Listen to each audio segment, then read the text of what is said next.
ॐ स्थापकाय च धर्मस्य सर्वधर्मस्वरूपिणे अवतारवरिष्ठाय रामकृष्णाय ते नमः।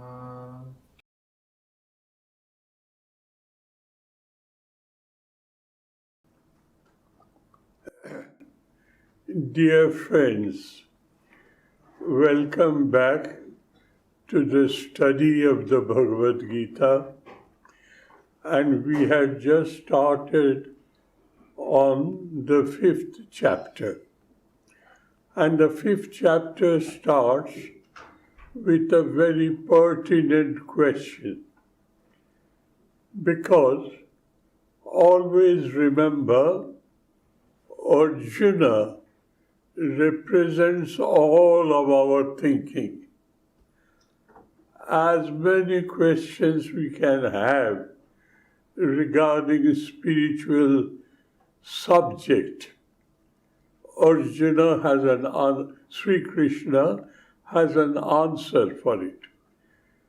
To be very honest, he holds us by our hand, by our wrist, and like a child guides us through the forest of infinite ideas that goes in the name of spirituality.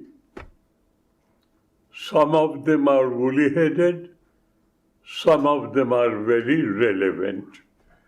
And Sri Krishna makes it a point that he highlights the relevance vis-a-vis in respect to our day-to-day life. Spirituality is a way of living your life in this world. So what did he say?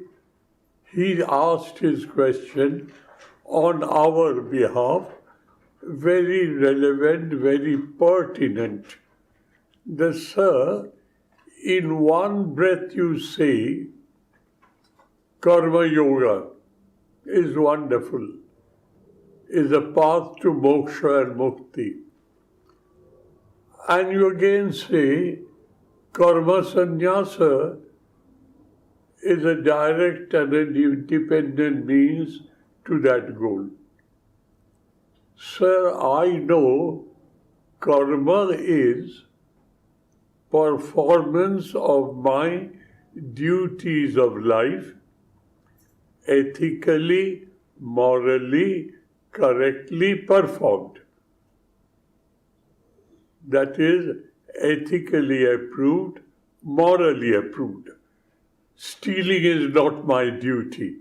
It's an act, but it's not my ethical or moral duty. So, performance of duty is conditioned by ethical and moral concepts. So the society remains cohesive and I am a member of the society. Performance of your duties leads to moksha and mukti. Sannyas also leads to moksha and mukti. He qualifies the word karma sannyas. As soon as he has the word karma in both karma yoga, karma sannyasa, Arjuna picks up his ears. Karma is highest common factor between the two. So again I feel confused.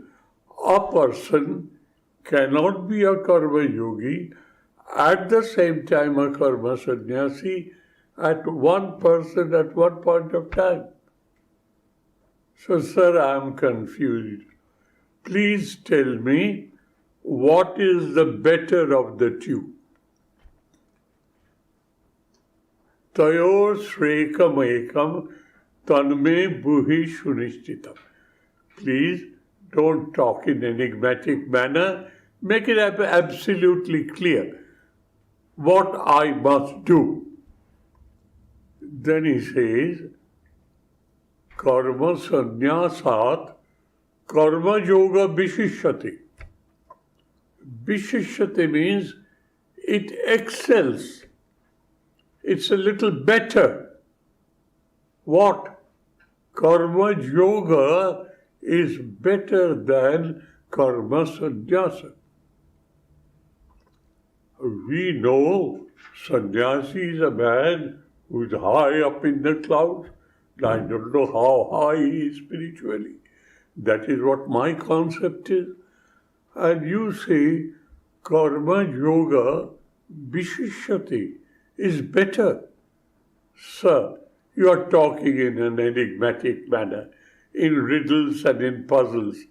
Please come clean and clear. So the next three shlokas, Shankara has explained threadbare that yoga and karma sannyasa leads to the same goal.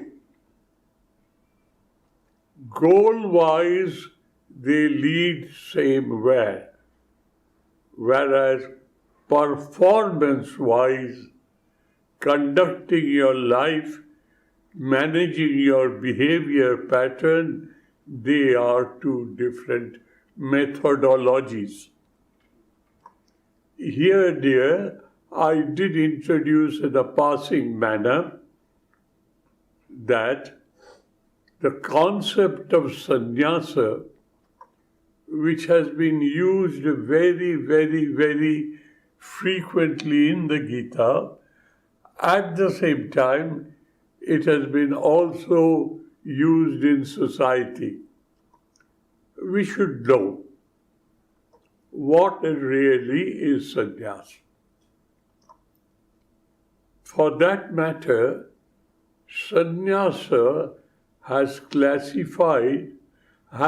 classified in 4 different concepts.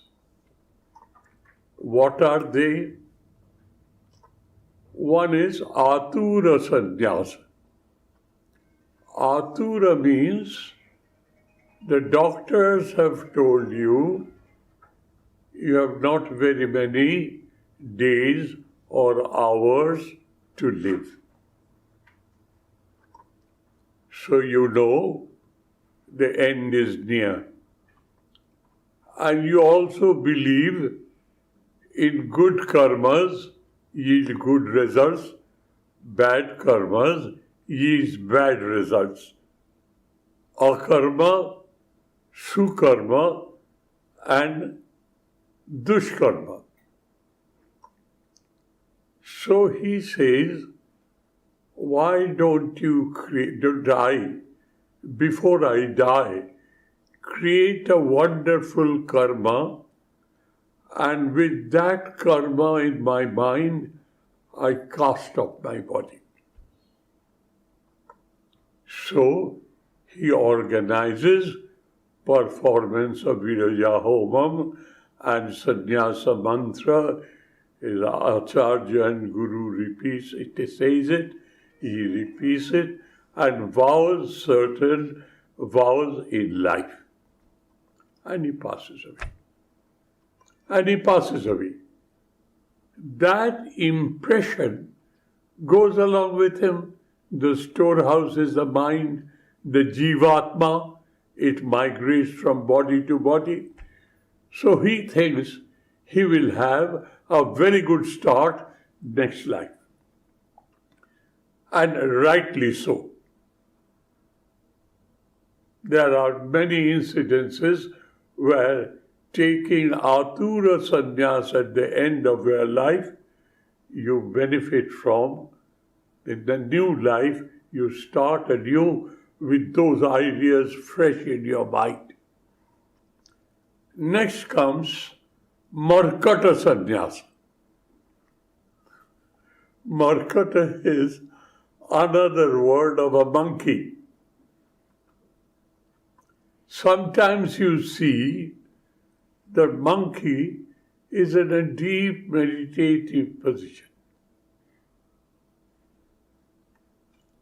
You see either it is slumber, in slumber, but absolute still, as if he is deeply in meditation. And the next moment, he jumps around to find his fruit and this. Markata sannyasa means, while living in my life, I get such a shock of my life. I lose millions. I lose my dearest and nearest relative. I lose my reputation. And it is so shocking. For the time being, my shock induces a sense of rejection of the world. Oh, I've had enough. Alam pratyayavan. Oh, I have had enough. But that attitude, while living this social life, because of my past tendencies, that attitude slowly and slowly withers away. And I come back to the world with double vigor. For that time, you are really, enough is enough. I want nothing of it. I want moksha and mukti, atyantik dukkha nivritti, paramasukha prapti. I was born for that. Jivana mukti sukha prapti, hetave janmadharanam. I have heard all that. So, I have practiced it, but the past influence and the present attachment brings me back to the world again. Temporary, short-time attitudinal correction is Markat Sannyas. Atura Markata. Vividishu Sannyas. What is Vividishu? An intense desire to know and to experience. Let me repeat again. Intense, prolonged desire to attain freedom or attain that experience of atyantika dukkha nivritti parama sukha prapti. That is what it is. A determined method of living my life based on sadhana chatushtaya, that is viveka, vairagya, samadhamadi, satsampatti, mumukshatya. Intense desire to be free. I know I am not free. I know the method how to be free. And I am determined. I pledge my life to follow that. That attitude is vividishu sannyasa, what we are all. We have not yet reached the goal, but we are determined to reach that goal, come what may, whatever price I might have to pay. That is a third classification. And fourth is Vidvat Sannyasa. In that deep meditative process, you unfold the mystery and you establish yourself in that divine ecstatic joy.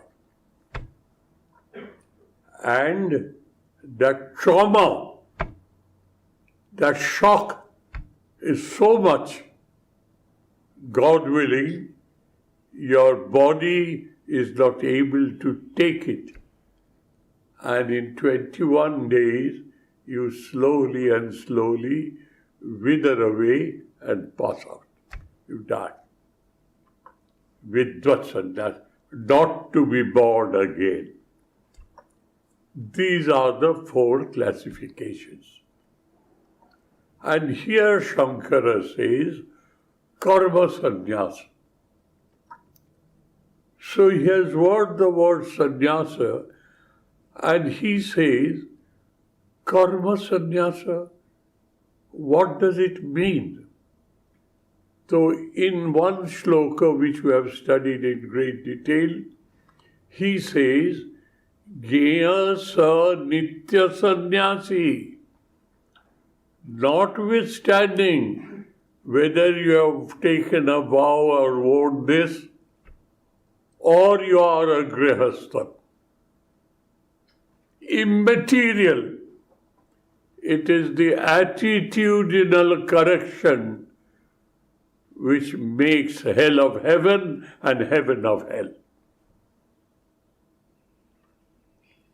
What does he say? Know for certain, Arjuna, and through Arjuna he speaks to us. Know for certain. What? Nitya sannyasi. He is always a sannyasi. He fits in with the definition of a sannyasi. Vividishu. Trying to. Jo, he who, na dveshti, na kangshati. He who does not feel averse to anything or attracted to anything. A person who has disciplined himself or herself, no gender difference, a person who has disciplined himself in such a manner, he is doing his duties of life, but he is constant aware, na dveshti, na kangshati. He does not develop a dislike for something, aversion, or he does not develop attachment or a feeling of acquisition, a feeling of ownership.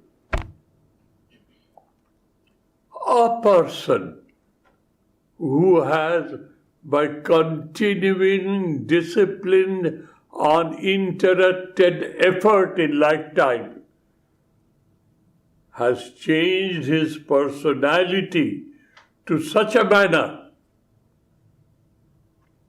nothing in this world he is averse of or he is attached to.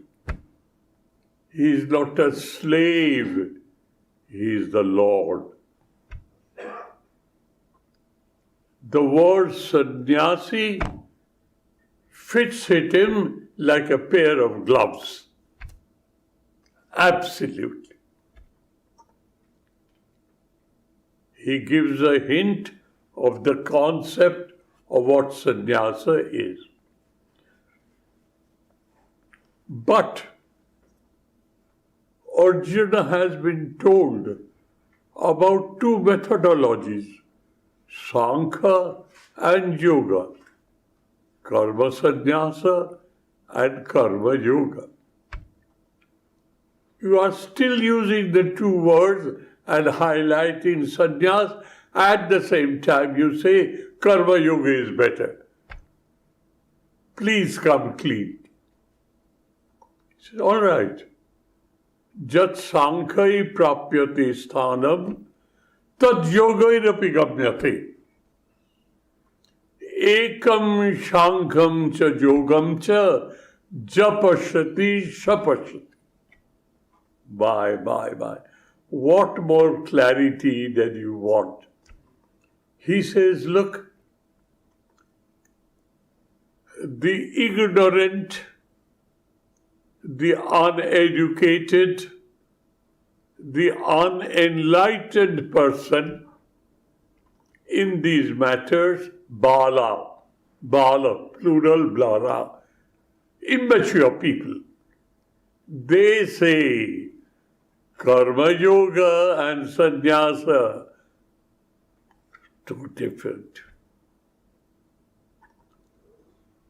He says, though they appear to be two different methodologies, two different disciplines, but they reach the same goal. You have seen in your cities, there's a circle, a roundabout. And from that roundabout, sometimes you find 7 outlets. That means you can reach that roundabout from you can reach that roundabout from 7 different corners of the city. The roads are different, but you reach the same roundabout. And I've given you that simple geometric example that Swami Vivekananda ji highlighted. Let me be clear. Whenever we say Swamiji in the classes, know for certain we are referring to Vivekananda ji. Instead of talking it so long, we say Swamiji. That's enough. You remember that geometrical example. He says, goal-oriented, all the paths lead to the same goal. Now here, I appeared to be a little sectarian. But to be truthful, I cannot but be so.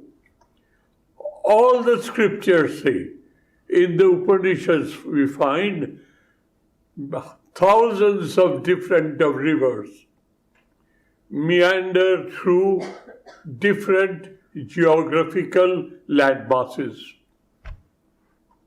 But ultimately, either they mingle together, but ultimately they reach the ocean. Whether it is in Iceland or whether it is in Australia, whether in that huge landmass of 5 continents, they all reach the ocean. We are the individuals, trillions in numbers, more than trillions, probably quadrillions. Each one says, I am. The highest common factor of my awareness is I am. Each one says, I am. But we do not know in reality who we are, what we are. That is what spiritual pursuit is. Sir, I know who am I, what am I, and if so, how can I reach there? And will you believe me? It takes quite a strong imagination and conviction to believe. Each one of us is like the infinite number of flowing rivers. And I am, I exist, I am aware I am. My awareness and existence is inseparable. Satta and Chaitanya of Satchit Ananda. So I am aware of Satta and Chaitanya. I am aware Chaitanya, and I am aware I exist is Satta. But Ananda has disappeared. Though it is being said, they are inseparables. Why is the Ananda not being experienced just like I am the divine ecstatic bliss? Why don't I feel that? Because I put an insulation in me. like an insulation in front of fire. You allow the light to come through, but you do not allow the heat to come through. So I have created an insulation in me. What is that? The concept of separateness. I am, you are. You are separate. That separateness is the insulation between knowing I am, you are, I am. I have understood the true identity of I am. Now, this has been said, and all of us, though we are initiated, do our discipline in a particular process of meditation with a freedom of choice of your Ishta and so on and so forth, but each one of us follow a different path. But what is the goal? Atyanti dukkha nivritti paravasukha prapti. Universal definition of moksha, mukti, liberation, realization, freedom. Atyanti dukkha nivritti paravasukha prapti. That's what it is. That insulation of separateness, which is because we do not know what am I. That vacuum of not knowing is being filled up by atasmin tat buddhi. I can't live in vacuum. So, without knowing my true original nature, I am filling up my vacuum with identifying myself with what I am not. Na tasmin tat buddhi. What I am not, I am identifying myself. So today, now, this is all that has happened up to the 6th shloka. Now, today we are going to note what has happened up to the 5th shloka. Today we are going to study the 6th and the 7th. Please bear with me for this repetitiveness. I don't want to be excused for my repetitiveness. I want these concepts for a novice, for a starter in spiritual life, is so new that it takes time to repeat it over and over again, so it has a lodgment in my thinking. Otherwise it is dislodged. Excuse me. I'll give you a very funny incident, not an incident, a story, an anecdote. A devout Hindu, at his very old age, he was helpless and alone. So Maulavi Sahib came and saw him and said, "Listen, my dear child, you should convert into Islam and I'll help you." The poor old man wanted help, needed help, so had no other go. So yes, Maulavi Sahib, please initiated me into Islam. So he was initiated. And he was told to always remember Allah, Khuda. And Maulavi Sahib, honest to his stage, is to come and visit him, help him, serve him. One day, the Maulavi Sahib heard that the old man is saying, "Oh Ma Kali, please help me. Oh Ma Kali, please help me." Now Ma Kali, as you know, is a Hindu concept. Kali, the mother of the world. So Maulana got a bit upset. "Hey, where are you saying Kali? Why are you not remembering Allah, Khuda?" So innocently that man said, "Sir, right from my childhood, I've been praying to Mother Kali. I'm deep into it up to my neck.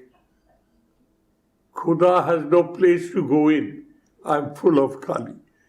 He has no way to go in. I have no place for him inside. He came too late in my life." It's in a lighter mood. We are all steeped up to this with the concept of separateness. I and you. Asmat, Yusmat, Pratyaya. Conviction. I am, you are. I am separate from you. That separateness is a filter which does not allow the divine ecstatic joy to be experienced. That is why, though my true original nature is Satchidananda Swarup, but I am aware of Satta, I am aware of Chetana, Ananda Swarupata is not known to me. Here, he says it in an indirect manner, shloka number 6. Shanyasastu mahabaho dukkham aptum ajogataha. Underline the two words. Sannyasa, 3 words. Sannyasa, dukkha, ajogata.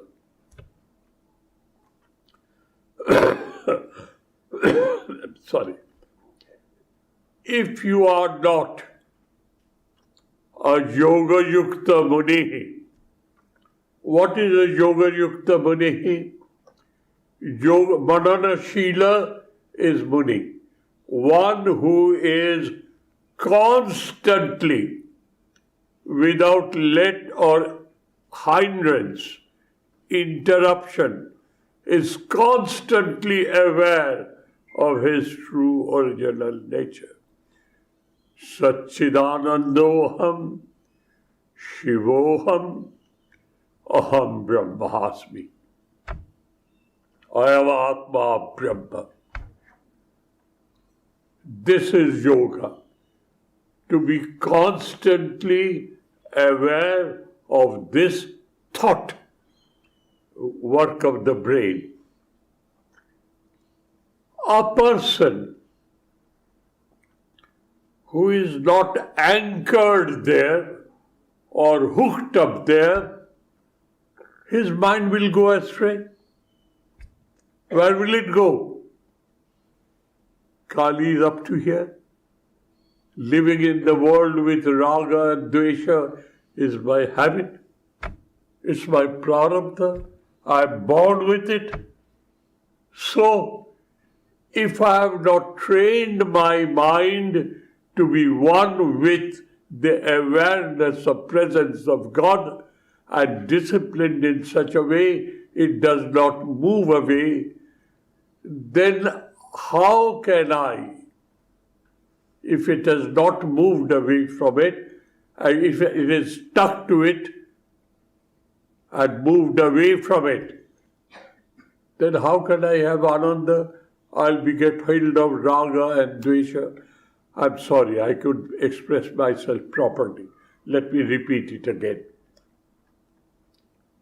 If I am not a muni, muni is a specific symbolic word, mananashila muni, one who has disciplined himself to be constantly aware of his or her true original nature, Atman, Brahman, Shiva. He is constantly aware of it. He is Manana Shila Buddhi. Such a person, na chirena adhigacchati. He reaches his goal quickly. Chira means delay. Or chirena means without any delay. He reaches the desired goal quickly.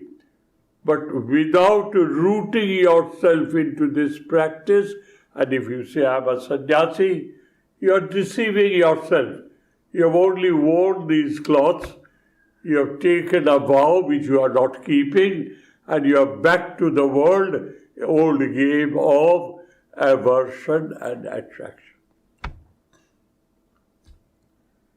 Yoga Yukta Munir Brahma, the sixth shloka, na achirena adhigacchati. Achirena adhigacchati. Quickly he reaches that goal. What happens to him and how he reaches it?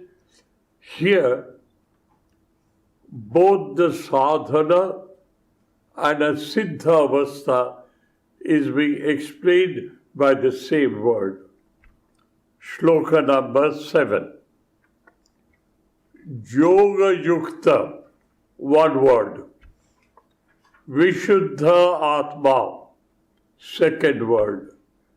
Vijita Atma, the third word. And Jitendriya, fourth word. What is the fifth word? Sarva Bhuta Bhut Atma. You are the essence of the world. Sarva, all inclusive, nothing excluded. Bhuta means manifest. Either in your ideas, shukshma or sthula, gross.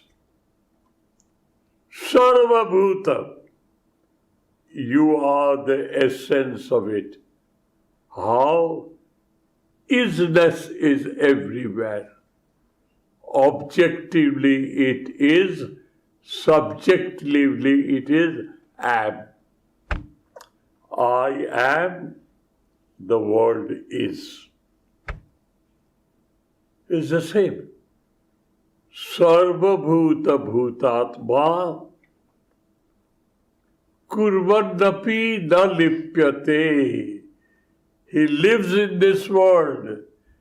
He appears to perform his duties, but he has shifted his center of gravity from egocentricity to divine centricity.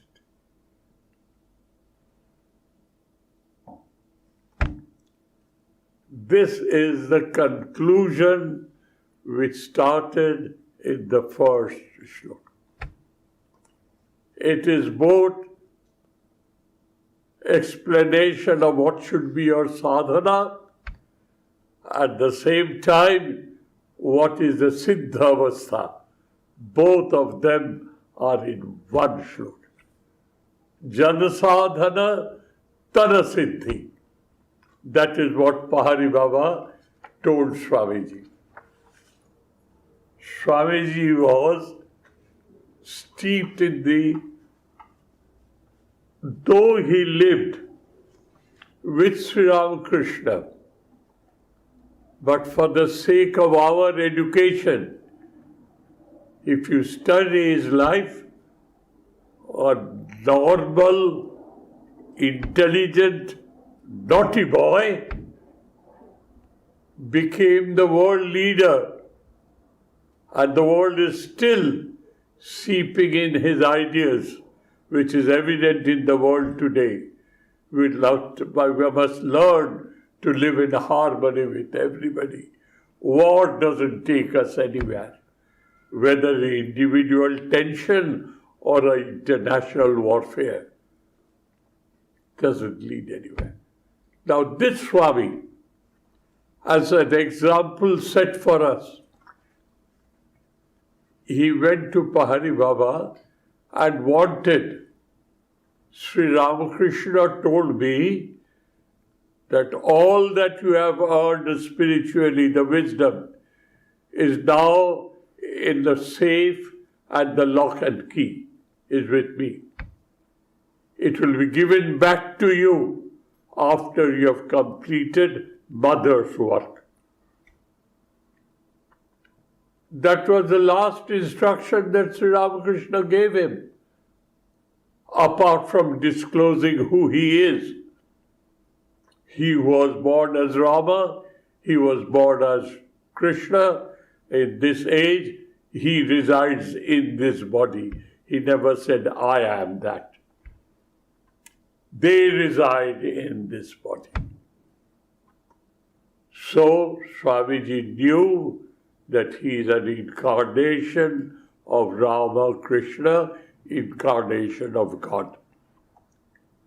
But what right does he have to take away my hard-earned experience of oneness? Swamiji had that oneness experience. He became a jnani. But Sri Ramakrishna says, I'll keep it in the lock and key in an iron safe.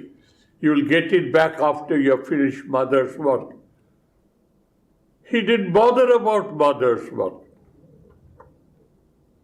He went to Totapuri, he went to Pahari Baba. He went to Pahari Baba in Ghazipur, UP, a beautiful city on the bank of Ganges. Pahari Baba was known for his spiritual excellence. A realized soul, totally saturated with it. But he never came out to preach. He lived his own life in the caves. Swamiji went to him to unlock that iron safe, to get back his wealth. And Pahari Baba kept him waiting for 6 months for an interview to understand and evaluate the intensity of Swamiji's feeling.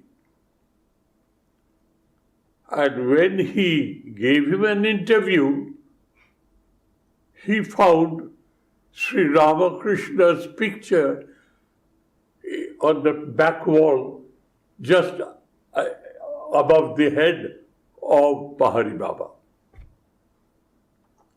And Pahari Baba says, I have nothing to give you. It's all been given to you. And then he used this word, Jana Sadhana Tana Siddhi. Whatever your Guru had told you, perform your duty of life to serve the Divine Mother of the universe by helping his children. That is your sadhana. And when you see the Divine Mother everywhere, that is your siddhi. Total saturation of your personality with a particular idea is siddhi. Whether you are a musician, an artist, an engineer, a designer, a lawyer, if you perform your profession as a karma yogi without any personal axe to grind, what are the personal axes? 3 cardinal. Putraishana, Vittaishana, Jashaishana. 3 intense desires built in our personality. biological necessity. We say it is necessity, but it's a carving. We carve for biological satisfaction. Next is wealth. It attracts us. And most subtle of these three is desire of reputation. Jasha Eshana. Eshana is desire.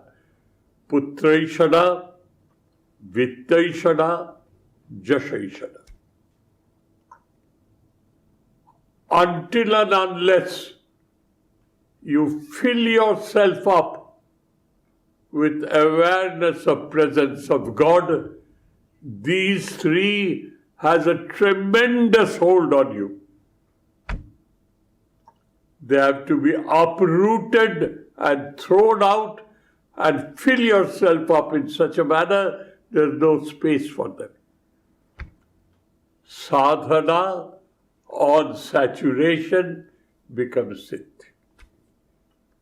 So the seventh shloka is the concluding shloka of what was questioned in the first shloka. Let us now get into it. I'm afraid we may not have time enough to conclude. Let us have a concept of the literal meaning of the shloka for today. Next Sunday, we'll pay due attention with the background Jan Sadhana Tanasiddhi. What is sadhana is today, you are putting in an effort. What is siddhi tomorrow? The habit by repetitive performance has created such a force in you that you are a victim of habit. What is that habit? Awareness of presence of God all the time. You have done it. You don't grow two horns and a long tail in a human body to prove you're a realized soul. It all happens within yourself. And that divinity within you manifests in your behavior pattern. And I had the great, great privilege of living with some of them. So I can speak with authority. Now, let us get into the word-to-word meaning and close today's discussion. Yoga Yuktaha, one who is totally immersed in the concept of yoga, that is, concept of work converted into worship. And your whole flow of life is nothing else but a worship of the divine. Yoga Yukta. This is the meaning of the word. The meaning has to be practicalized. Jan sadhana tana siddhi. Yoga Yukta. Vishuddha Atma. Oh, Vishuddha is pure. Atma is your personality. The word Atma has been used in various contexts here. Make sure. By being Yogukta, you are always aware of the presence of the divine. What is happening? You are purifying your personality.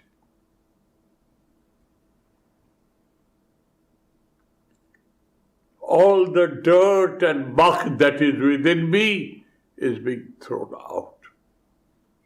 And the awareness of presence of God is finding out a secure lodgement. I am with my Ishtadeva all the time. She is in me. I am with her. And where is he? Everywhere. These are only appearances. That amness of mind, the isness of theirs is one. My God, Lord God of the universe. So, by practicing Yoga Yukta, you become Vishuddha Atma. You become pure at heart. That's an English idiom. You become pure at heart. Vishuddhatma, Vijitatma. All the cravings of the body, the overall cravings of the body, including biological, I have mastered that craving.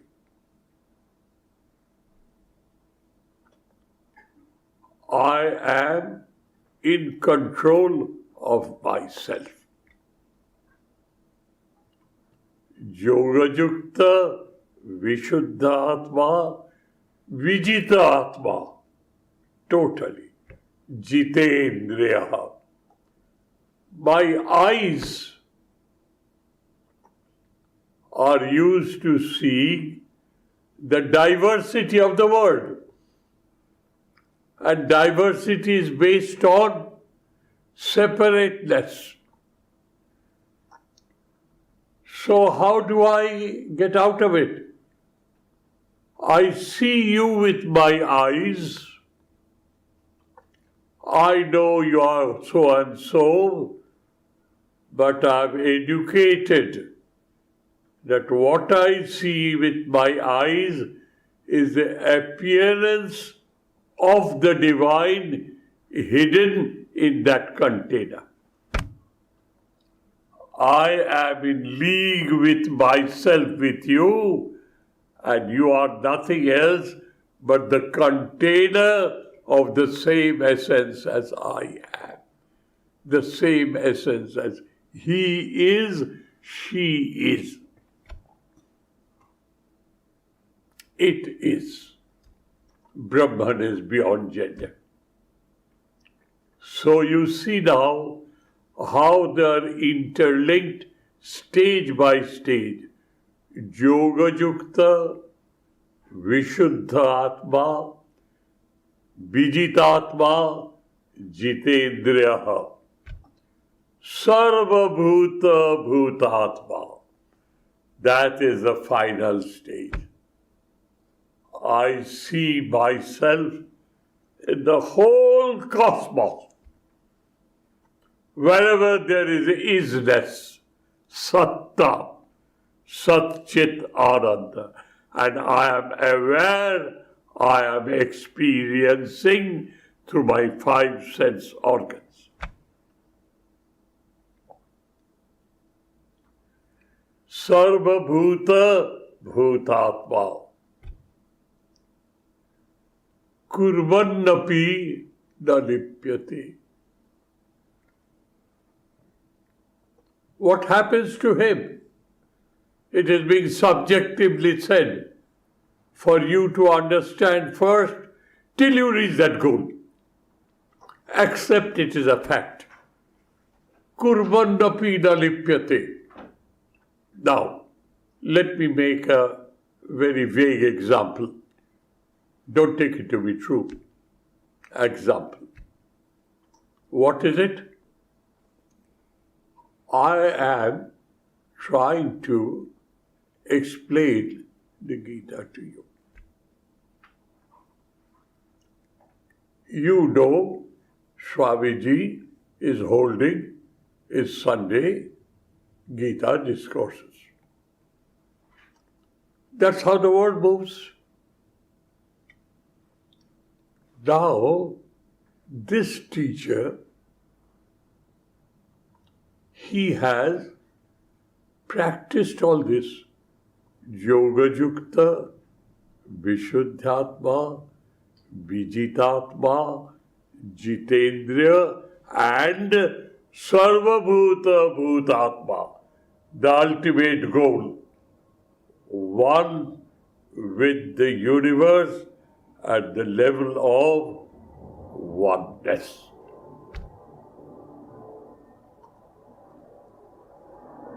he's so entrenched in that idea, he feels, I'm doing nothing. I'm doing nothing. I'll end up with a beautiful example from Swami Premanandaji's life, direct disciple of Sri Ramakrishna. He was the manager of Belur Mutt. He was posted to that job by Swamiji himself. Raja Maharaj, Swami Brahmananda, was made the president. Sridharananda ji was made the general secretary. And Baburam Maharaj, Swami Premananda, was made the manager. Why? He was so motherly, so loving, so attractive, so caring. Young boys, they didn't miss their mother or their home. When they came to join, they immediately failed. Oh, I have Baburam Maharaj. That is why Swamiji chose it. Now, Baburam Maharaj had a wonderful method of teaching. One person, one brahmachari or a Swami, he was asked to sit a little distance and read the Leela Prasanga, life of Sri Ramakrishna. And the others, they were peeling vegetables for the offering to God. It will be cooked and offered. So, no talking. You may spit on it. No talking. All listen carefully. Let your hands work. Listen carefully what is being said. That day, fortunately, the section was Kurvannapi Lipyati. A realized soul, he works in this world. Everybody sees Sri Ramakrishna is weeping, knowing about the misery that Narendranath is facing. Praying to the Holy Mother, please help him out. He is in great tragedy. His father died suddenly. He is in his teens, and the whole brunt of his life.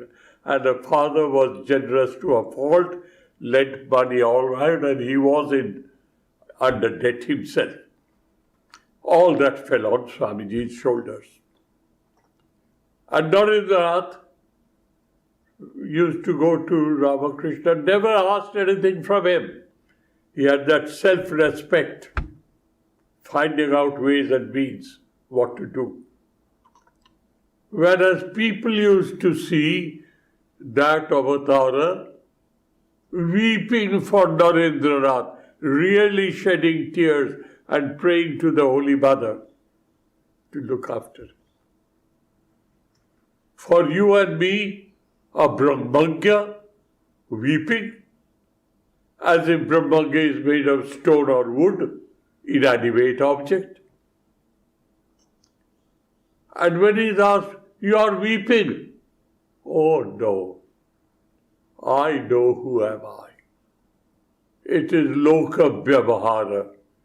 It is a behavior pattern, correct, right, fair, just behavior pattern of a realized soul, feeling for one and every. Kurvannapi na lipyati. You and I see his behavior pattern is normal. He weeps, he scolds, he is angry, he says, I would like to eat this. Well, that's being greedy. He behaves, but he knows who he is. His prarabdha, his past karma is working out through this body. And this body will fall off when that karma is over, because he is not creating any other new karma. That how he does not create new karma is described in the following two shlokas.